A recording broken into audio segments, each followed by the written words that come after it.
E aí pessoal, tudo bem? Estamos de volta aí com mais um programa, mais um Formiga na Tela. E dessa vez o tema é sobre remakes que gostaríamos que fossem feitos.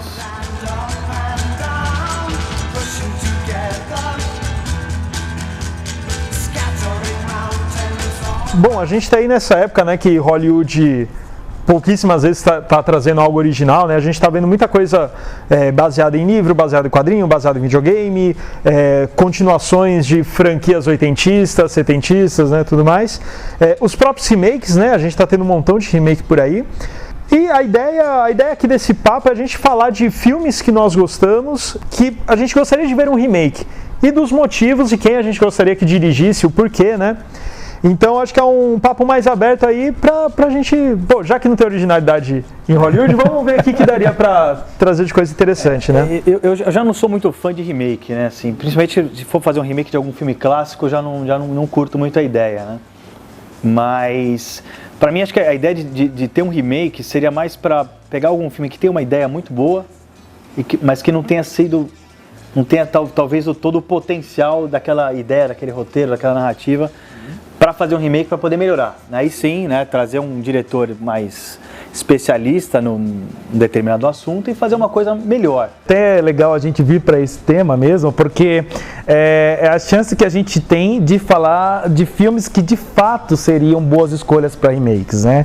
Porque o que a gente vê muitas vezes em Hollywood são escolhas equivocadas, né? Ou o filme não precisava de um remake, ou o filme não é bom, então tem que ser mais esquecido, né, do que relembrado, né? E essa questão da falta de ideia mesmo, né? Bom, a falta de ideia, Hollywood já não tem mesmo ideia há um tempão, né? Então, já que não tem ideia, escolha bem o que você vai fazer para poder preencher esse vazio, né? E eu acho que essa questão do remake muitas vezes tem esse problema. Eles querem mexer com coisas que são muito legais, e aí fazem coisa pior, fazem filmes piores, né? Ou então fazem escolhas bem ruins, né? No sentido de, poxa, filmes que, como eu falei, deveria ser esquecido, o cara vai lá e faz um remake. Não tem nada agora, justamente porque o remake deve ter sido esquecível também. Mas essa questão do remake, eu acho que vem muito disso, né? Eu acho que ou entra a questão tecnológica, né? Muitos filmes foram feitos com pouco orçamento, até saíram filmes interessantes, mas seria interessante também ver como é que seria o filme feito hoje, com as tecnologias de hoje, né? A gente sabe que muitas vezes é uma questão financeira, para angariar fundos, você já tem uma base consolidada, assim, uma garantia de público, né? Então você consegue fazer um investimento muito mais certo, porque você entende o ROI que vai ter, você tem uma ideia pelo menos disso, o que para um estúdio é muito mais confortável do que você lançar uma ideia original e você não sabe exatamente quanto aquilo lá vai gerar de retorno, né? Mas tem coisas que eu acho que tem uma justificativa muito plausível, né? Então, por exemplo, e coisas que nos surpreendem, já entrando propriamente no tema, um remake que eu adoraria ver nos dias de hoje seria um remake do filme Rede de Intrigas, por exemplo, que ele usa todo esse lance midiático e ele bota uma história a partir dali do poder da televisão, né, do poder dos programas de televisão da época, né, década de 70. Só que qual que é a questão? Hoje em dia o mundo mudou. Totalmente mudado. Então, eu gostaria de ver um remake atualizado desse filme para ver, como é que seria uma ideia, uma brincadeira com esse tipo de mídia hoje em dia, com rede social, internet e tal. Muito mais não pela grandiosidade do filme clássico, embora eu ache Rede de Intrigas um grandíssimo filme, mas é porque eu vejo uma justificativa de ser um filme refeito hoje em dia. Talvez refeito não seria a palavra certa, mas assim, poxa, pega essa história, pega essa estrutura. Se fosse nos dias de hoje, como seria? Dá uma atualizada, exato, né? porque esses filmes, eles são um estudo da época. Principalmente Rede de Intrigas e O Quarto Poder são um estudo da mídia daquela época. Hoje em dia, como a coisa mudou, seria interessante ter um frescor, né? Tipo, por exemplo, até você estava falando isso, talvez esses filmes jornalísticos sejam interessantes, né? Todos os Homens do Presidente, por exemplo, que você tem o caso Watergate, né? Que você leva para hoje, você vê que as histórias vão se repetindo, né? Então, a corrupção sempre vai existir, né? Então, talvez hoje, com um tema mais atual, fosse interessante também trabalhar isso. Então, acho que filmes jornalísticos com esses temas assim em relação à mídia podem ser muito interessantes, trazer uma coisa mais nova. Até mesmo porque a relação do público com o jornalismo mudou muito, né? Exato. Hoje a interação que você tem com o jornalismo é muito maior. Hoje, né? O público virou jornalista. Exatamente. Né? Então, muitas vezes aquilo que começa como... Antes os boatos, as fofocas eram sempre descartadas, eram vistas como coisas menores, né? Hoje talvez um comentário no Facebook, uma postagem no Twitter ou no Instagram, Instagram pode ser o ponto de partida para uma grande história. Né? Então é muito diferente mesmo essa relação do público com o jornalismo. Então, certamente isso seria um tema bem interessante para tratar como a mídia lida com os fatos, as notícias hoje. E daí, no caso, eu acho que o Rede de Intrigas, eu consigo imaginar ele com um tom meio do Spotlight, que tem o Tom McCarthy na direção. Falar em tom, né? Tom McCarthy. Falar em tom. Eu entendi, Entendi, foi proposital. Não foi.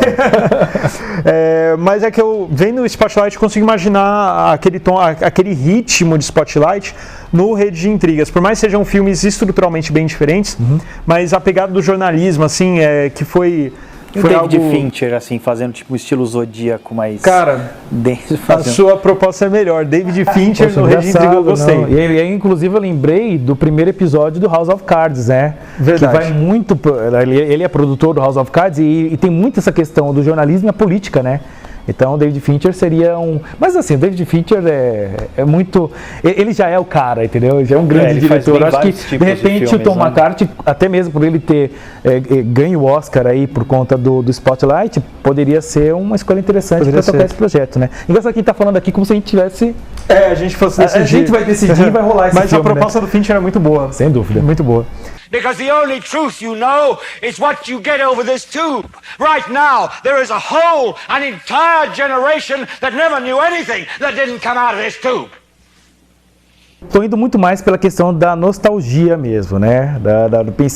Eu pensei muito em filmes da minha infância, né? Então, pensando até na geração de hoje, eu acho que falta muito para os filmes hoje a questão da fantasia, né? Por mais que a gente tenha várias adaptações de histórias em quadrinhos de super-herói, eu acho que faltam aquela fantasia original. Talvez aquele filme que a garotada chegasse e falasse, poxa, esse é o filme da minha infância, como o filme que eu escolhi foi para mim um dos filmes mais marcantes da minha infância, né?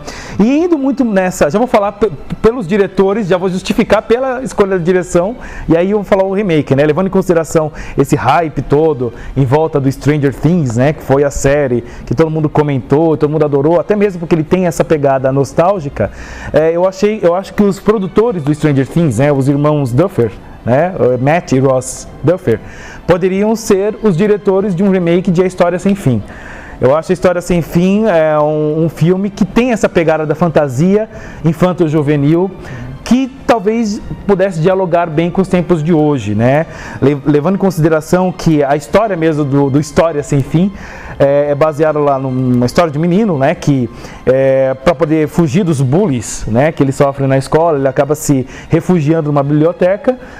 Ele encontra lá um livro que é dito como um livro proibido, né? Ali pelo responsável por aquele espaço de leitura e tudo mais. E ao ler, ele embarca na história literalmente, né? Ele embarca no livro, sendo aguardado como uma espécie de salvador para a terra de fantasia, onde se passa a história, tanto do livro como posteriormente também a do filme. Eu acho que essa pegada fantasiosa falta muito no cinema hoje. Eu acho que o cinema, até mesmo o cinema voltado para o público infantil, ele acaba andando em duas vertentes. Ou ele agrada demais o adulto e a criança fica meio perdida na história, ou encantada pelos bichinhos, né? Ou quando você tem um filme assumidamente infantil, é muito bobo, né? Então não agrada nem o adulto e às vezes nem a criança, né? Que às vezes uma criança um pouquinho maior, ali com seus 7, 8 anos, acaba não curtindo tanto. Eu acho que A História Sem Fim, ele tem essa pegada que consegue equilibrar essas duas coisas. É claro, o filme hoje já está datado, né? Hoje talvez a gente não curta tanto. E aí um remake pelos irmãos Duffers, que tem essa pegada nostálgica, né? Eles bebem muito na fonte do Spielberg, e eu gosto muito do lado fantasioso do Spielberg, embora eu goste muito do lado sério dele também. Mas eu acho que falta, até mesmo no próprio Spielberg hoje, ser um bom diretor para filmes infantos juvenis, né? Então acho que seria uma coisa interessante para a nossa época. O História Sem Fim, apesar... ele é datado, mas talvez nem tanto, né? Porque ele é um filme dos anos 80, mas ele tem uma produção boa, né? Para a época, assim. Os efeitos deles não são ruins, continuam não tão ruins, né? Lógico que hoje a gente compara, né? Filme anos 80 aí fica bem diferente, mas é legal a ideia. Eu gostei da ideia, até... Talvez, de repente, História Sem Fim poderia ser uma série, né? Porque Ele é baseado num livro, mas são alguns livros, né? Acho que é uma trilogia, se não me engano, né? Sim, Teve continuação, teve terceiro, sei lá. Os filmes tiveram, né? Mas foram direto para o mercado de vídeo, né? Então não tiveram a mesma repercussão. Mais longa, então. Mas legal, a ideia é boa. Jamais desista e a sorte irá ao seu encontro. É bom ter um amigo outra vez. Mas pensando em filmes assim que poderiam ser mais do que eles foram, a gente até já comentou um pouquinho no filme de ficção lá, que é O Homem da Terra, que é um filme feito para TV, né? Estou dando um exemplo do Homem da Terra porque é um filme que tem um orçamento baixíssimo, são atores assim, mais ou menos, né? Ruins. Ruins, não precisa ser polido. Você não conhece eles, não vai ter uma coisa, são ruins. São pouco conhecidos, né? Apesar que um ou outro a gente viu em filmes, né? O Candyman. O Candyman. Enfim, o cara da casa também, né? O cara da casa. William Cat, né? Também tá nesse filme. Então, meus atores B, né? mas tem um tema super interessante, uma história muito legal, filme bem teatral, né? Tal, se fixa num cenário só e é baseado bem em diálogos mesmo, né? Talvez se tivesse uma produçãozinha um pouquinho melhor, né? E um diretor que pudesse, que seja especialista em diálogos, por exemplo, tipo um Richard Linklater, que ele fez, inclusive, filmes, né? Também baseados em cenários, como aquele, acho que é Amargo Reencontro, né? Que é Tape. Que fica 3 pessoas só dentro de um cenário só. E ele é especialista em diálogo, né? Como a gente viu muito em Antes do Anoitecer, Antes do Amanhecer. O cara poderia fazer um tema desse, né? Tudo bem que ele não é especialista em filmes de ficção. Mas o filme ele é baseado em diálogo, né, cara? Então, é uma história muito fixada nisso. De repente, o cara poderia fazer um filme com uma produção um pouquinho melhor, né? Uma trilha um pouquinho melhor.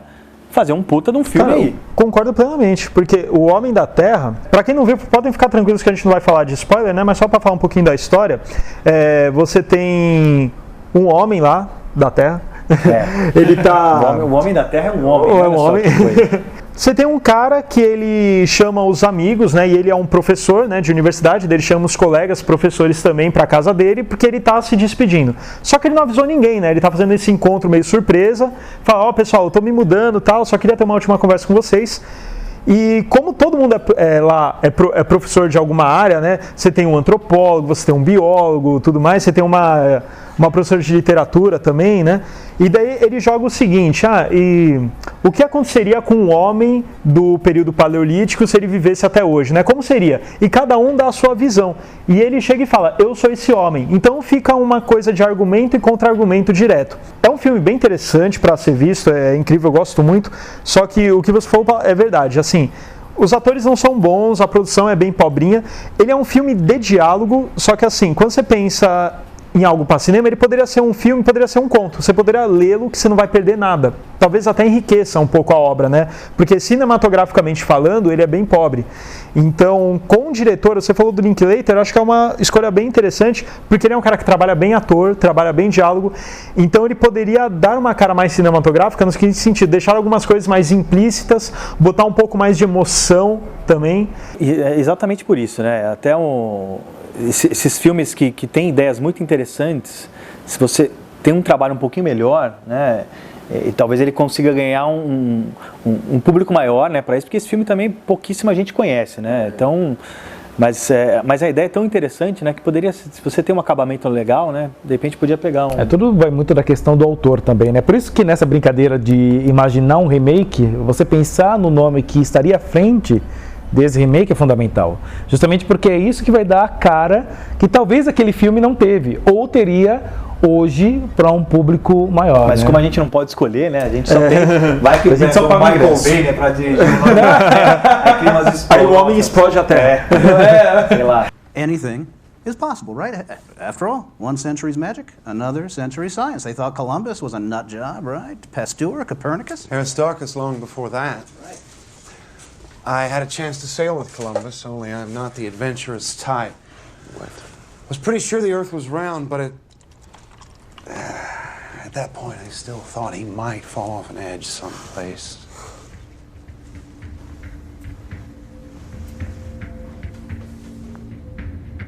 Eu gostaria de ver um remake do Suspiria pelas mãos do Nicolas Winding Refn. Por vários motivos. Um deles é que é um dos meus diretores favoritos da atualidade, eu acho os projetos dele bem interessantes. Se inspira muito no cinema italiano, né? E principalmente na questão das cores, né? É muito emblemático a questão das cores. Né? Ele falou bastante Mário Bava, bastante, ele adora Mário Bava. Mas mais no seguinte sentido, o Refn ele já tem um remake, entre aspas, na filmografia dele, que é no caso do Drive. Se você pegar Os Brutos Também Amam e Drive, a estrutura é idêntica, né? A gente não considera o remake, virou uma obra à parte, mesmo que seja a mesma estrutura, a gente vê aquilo lá e dá prazer da gente comparar a estrutura e entender como obras diferentes. Só que mais no seguinte sentido, principalmente depois de assistir o Demônio de Neon, eu acho que ele conseguiria pegar o Suspiria e usar o Suspiria assim, talvez até limar a questão sobrenatural do Suspiria e usar como algo muito mais onírico, uma história, entre aspas, pé no chão, só com aquele tom onírico que tem o Demônio de Neon. O Demônio de Neon é aquela história pé no chão, só que tem as loucuras e aquelas coisas que você olha, só que você não fala que é sobrenatural. É uma experiência, é um outro tipo de olhar. E eu acho que isso seria muito bem-vindo no Suspiria. Não para ser um remake, para você esquecer o original.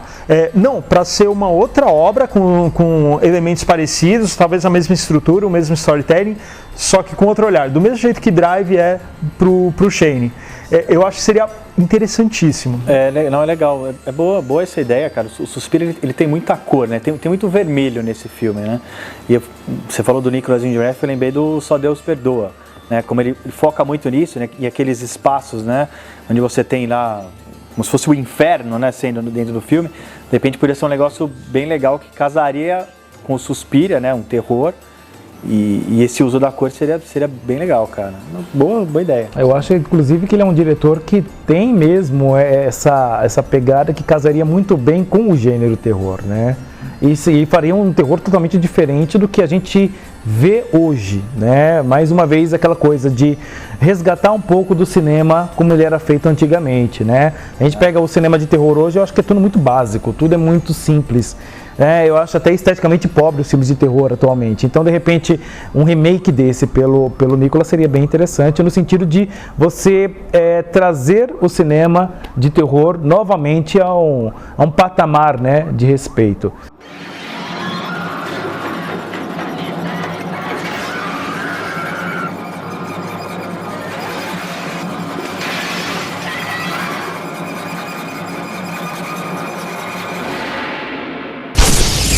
Bom, gente, então a gente fala um pouquinho aí dos remakes que a gente gostaria de que fossem realizados. Obviamente existem vários outros, né? Você, inclusive, pode passar pra gente aí, deixar nos comentários, né? Inclusive do vídeo, remakes que você também gostaria de que fossem feitos. Então, não esqueça de acessar aí nossa página no Facebook. Acesse também o nosso site, filmegnética.com.br.